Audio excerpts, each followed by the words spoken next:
before I do that, I want to give you a little bit of history about myself. I was born and raised here in California, Los Angeles, California. Grew up in the Santa Monica area and accepted my call to ministry at the age of 24. Went and did all the academic stuff I needed to do. And at 30, I was assigned my first church, which was in Reno Valley, A.K. Quinn AME Church. Then went on to pastor St. James AME Church. After some time there, I think it was about 7.5 years, the Lord said, go back to school again. I went, oh. So I went back to school, got my doctorate, and then during that time, was called to plant work outside of the AME denomination, which is now Word of Encouragement Community Church. We just celebrated 10 years in April. And yes, thank you. Which has not been easy, planting a church and keeping the church alive during the pandemic, but God is kind. During, I am a mother of 3 and a grandmother of 2. The journey has been interesting. My life journey has been interesting, but what brings me here today is the most dynamic part of my journey so far. And that is in 2018, my oldest son, Daniel Brown. He was 24 at the time, just a few weeks from turning 25. And his life was taken senselessly. And as you would imagine, everything changed. I still pastor, but everything changed. And one of the things that changed is part of my mission work, ministry. Because I quickly found out that I, of course, I knew I wasn't the only mother because I've been doing the work in LA around gun violence, gang activity. But when it hits your front door, you have to ask God, when you want me to do this?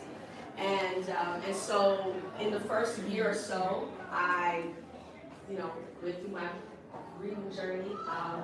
But about a year out, I was introduced to some other mothers from around Los Angeles who also had lost a child and children. Some have lost more than one to gun violence. And we began to talk and meet together, and I started attending their activities. And one of the things that I quickly discovered is that these mothers who have all these community-based organizations where they are attempting to bring healing to their communities where they've lost sons and daughters to gun violence as well, is that most of them were doing it out of the money out of their own pockets. So part of my journey is that I was blessed to go to college. I was blessed to get education around certain things, which landed me a job at USC. I've been there now 13 years. And I am, in addition to being the assistant director for the Center for Religion and Civic Culture, one of my main tasks has been running programming for the Cecil L. Murray Community Engagement Center and doing the grant work there, writing grants. So I have a skill set in the area of writing grants, nonprofit work, and then been doing the work in the community. And so when I was introduced to these mothers who were holding vigils and giveaways and gatherings for other moms and families with children who had lost a loved one to gun violence, the Lord showed me a mission area. And that is helping these other organizations organize themselves so that they too can get funding for the work that they're doing. Because there's a lot of people doing, thousands of people doing great work. They don't have the resources, they don't have the connections, they don't have the knowledge and the skill set that it takes, and you all know this, that it takes to level up what that you're trying to do. And so I partnered with 4 other moms, and you've seen the flyer that I met.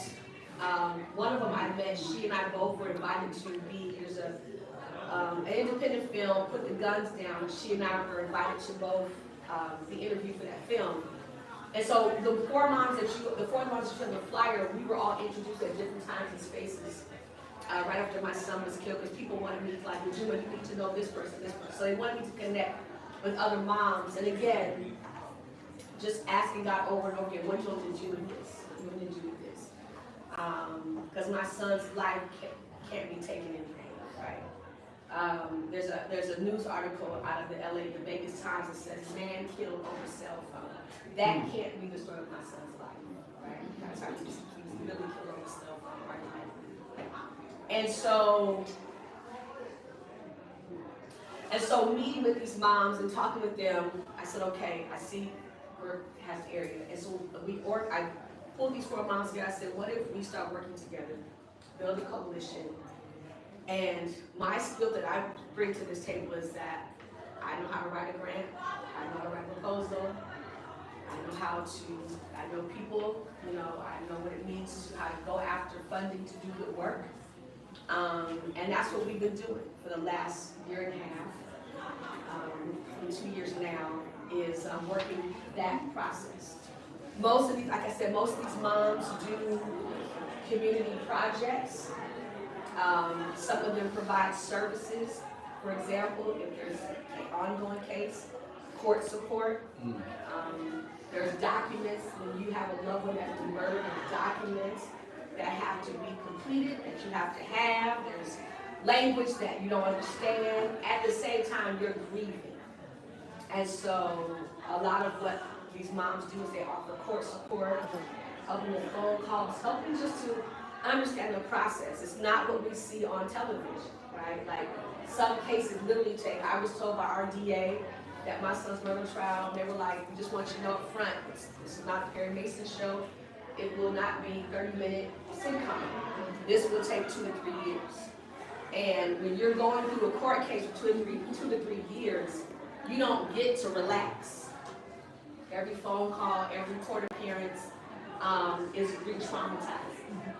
And so there's a lot of that offering court support because many of these mothers have, I know one friend, her daughter was killed almost 10 years ago and they just got justice for her this year. And so that's some of the work, just providing mental support, emotional support. Because I have a church and I have mental professionals in my church, we have a mental health ministry. And so part of what we also are bringing to this conversation with these mothers is about mental health services, how to provide this. So we actually have a program launching in January where we'll be doing providing mental health services for what is called victim families. That's the actual technical term, victim families. And providing mental health support because a lot of mothers, and David has met some of these moms, some, and I can say this from my own personal journey, you lose your mind. Now, thanks be to God, you get it back, but you lose your mind. You start making irrational conversations with yourself and with God because that's just how devastating it is to lay your own child to rest. So along this journey, through the work that we do in LA, Pastor Sonny Kane, who I'm sure some of you may know, introduced me to SDOP and said, hey, we have a small grant that we can give to you and the moms. I hear about what you're doing with these other moms, and we have a small grant. And so last year, we received a small grant through SDOP, and we did a snow day in Compton. Now that may not sound like it, but if you understand that Compton is nowhere near snow, and more than 50% of the children are foster youth, and 80% of the families that attended are victim families. A snow day in Compton is a big deal. A snow day in Compton where we are to bring in the Grinch and Santa Claus and those life-size games. And then we partnered with other pastors in the area. So Pastor Shep Crawford came and spoke to the parents. And then we had people on site to offer prayer, to offer, someone needed mental health intervention in the moment. But it was really about creating a space for just one day, for a few hours, where the kids didn't have to worry. They could just be kids. They didn't have the strain of worrying about grief and sadness, or worrying about how mom was going to do this or dad was going to do that. The parents, we had a whole session where parents could just chill, and the other side was where the kids could just do their thing. And then more than 90% of the kids have never even actually seen snow outside of what they see on TV. So they were at some point, you all know snow melts, right? It looks like slushy. So at some point, the parking garage looked like a big old slushy, but that didn't stop these babies. as for all intents and purposes, they were at Mammoth Mountain, snow sledding. And so we were able to do that. And the people were just so very grateful, just so very grateful. And so out of that work, introduced to David, who said, hey, there's some other things that we can do. And so we pursued the next level of grant funding, and we're blessed to get that. So thank you, David, for that. And so now we have all of our organizations, so all of us on the flyer have our own organization. My organization, because it's a 501c3, it's a parent organization, but all of these moms, LaWanda has Victim Voices. She works very closely with the 77th Precinct, LAPD. Demisha has The Crew. She probably has, because she's been at this work a little longer than all of us. Her son, Jared, was murdered about 18 years ago, I believe. And so she has it's literally a crew, like a large crew of women that she does these annual picnics and annual events with. The banner that's on the flyer is a banner that they do every year. And so now we have 3 of them. And every year, sadly, new faces are added to the banner. That one there has my son's picture on it. I'll point it out to you later. But sadly, every year a new banner is created, and new faces are added to the banner. And so, and then Barbara, she's also on the picture there. Barbara lost both of her sons at different times to gun violence. And more recently, on the thing also is a woman in Pasadena. Her daughter was killed at Venice Beach. And I want to just say this because I think it's important to say. The one question that people often ask, because all of us are either in or around South LA, Compton, Watts, Pasadena, the first question is, was your child in a gang or gang affiliation? And the answer is no. Barbara's daughter was literally at the beach with some friends and caught a stray bullet. Denisha's son was on his way to the store for his mother and was killed in a nearby his grandmother's house. LaWanda's son was going about his day and caught in traffic, drive-by shooting. More recently, a woman, Ann Jeanette, who I know, her daughter, you may have heard the story on the news, if you watched local LA news. Her daughter was driving a friend's car, was coming off the freeway. It was a white Mercedes-Benz, it was riddled with bullets. She was just driving a friend's car.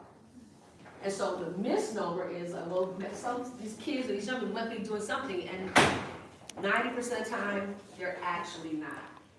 My son literally was going to get a cell phone from somebody else who had taken a phone from one of his friends, and he was going to pick it up.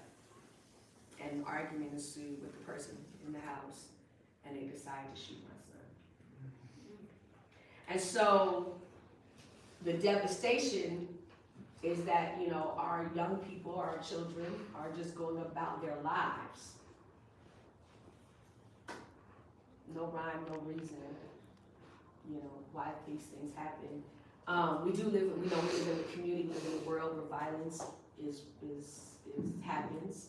And so a lot of what the turmoil, this challenges you're trying to reconcile why this happened, and there really is no rhyme or reason, which is why they're called senseless killings, because there's no rhyme or reason. And so this is the work that we all have pledged to do, which is to turn our pain into some kind of purpose, make some kind of meaning out of what is meaningless. And be of support to other families who are in this journey. Because and I shared with my church, when my son was murdered, none of my friends have business, and I wouldn't want them to, but it's a very lonely journey. And so it's important to connect with other people. But that's our work, is we connect with each other. When we know something else happened in the community, we go to that family, we find that family, and we connect with that mother and that family to see how we can be of support, how we can, if there's resources that they need, if they need help going to court, getting a police record is a lot harder than people think. filing an insurance claim is a lot harder than people think. They actually make you prove that you had nothing to do with your own child murder. They make you prove that. Yeah. And so it's a lot. It's all the stuff behind the scenes. What we see on the news is nothing compared to what families have to go through. And so that's the work that we do, is we provide support and service for the stuff that goes on behind the scenes, so that families can find peace in their own way at some time and find some sorts of healing. We will always be going through the grief journey, but we could certainly do something meaningful with what we've been through, with our stories. And God has blessed me. I do believe it's a blessing to be in this space, to be of assistance in this way with the community that I really didn't have much connection to outside of just social justice work in LA.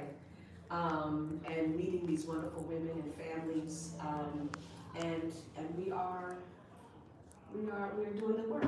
We're doing the work to help heal our community, because it is on us. It is for us to do. And with your support, we can continue to do that. We can continue to do that. We can expand it. And like I said, now that we have the next level of funding with SDOP, as opposed to just one organization getting funded, all 4 of our organizations now have some funding to do a project or projects. And we're looking at 2025. We have some things already in the books. My organization, my nonprofit, Southern California Community Empowerment Corporation, which was started in honor of Daniel Brown. We also received funding recently from community partners for $150,000 to really offer some explicit dates around mental health services for victim families. And so that kind of thing those kinds of things are happening, but with your support, we can continue to do that. And these moms can continue to expand the work that they're doing and really bring about peace and healing in communities that are often disadvantaged, low income, people are living on the margin and really just trying to survive and trying to make it. So thank you for allowing me to share. I'll take any questions, and I don't know what is next. If there's any questions, feel free. Yes. My question is, are you involved some way politically to get control of the allowance of guns everywhere? As I am, yes. Okay. All of us engage civically, but specifically with the work that I do, yes. I'm actually on the Mayor's Interfaith Council, the Human Rights Faith-Based, they have a faith-based council as well. And then I'm also the DA, Gascon now, but soon that will transition. DA Gascon has Crime Victims Advisory Board, so I'm the chairperson for that. And so part of our work is figuring out how to push legislation one way or the other. But we're also thinking about what kinds of legislation can be created as it relates to supporting victim families. So that's a different kind of deal. But the DA's office has services and support for victim families, but they're not readily available. Most people don't know about them, and they don't really address some of the issues that families are experiencing when they've lost a loved one to gun violence. And so we're talking about what kinds of legislation that needs to be created, but that requires someone who understands constitutional law for California, lawyers and all that. So it's in the works, but it takes time to get to that place. But yes, thank you. So Reverend Najuma is going to be here, so what I'm going to do is move along, and she'll be here for all the questions you want afterwards. But I'm looking at you, Heather. I do want to stay on the 12:30 time frame. Okay. So thank you, Reverend Najuma. Reverend Najuma is big business. Yeah, David, do you want to explain SDO? Yeah, exactly. Oh, I'm sorry. A A lot of people know, but a lot of people don't. Okay.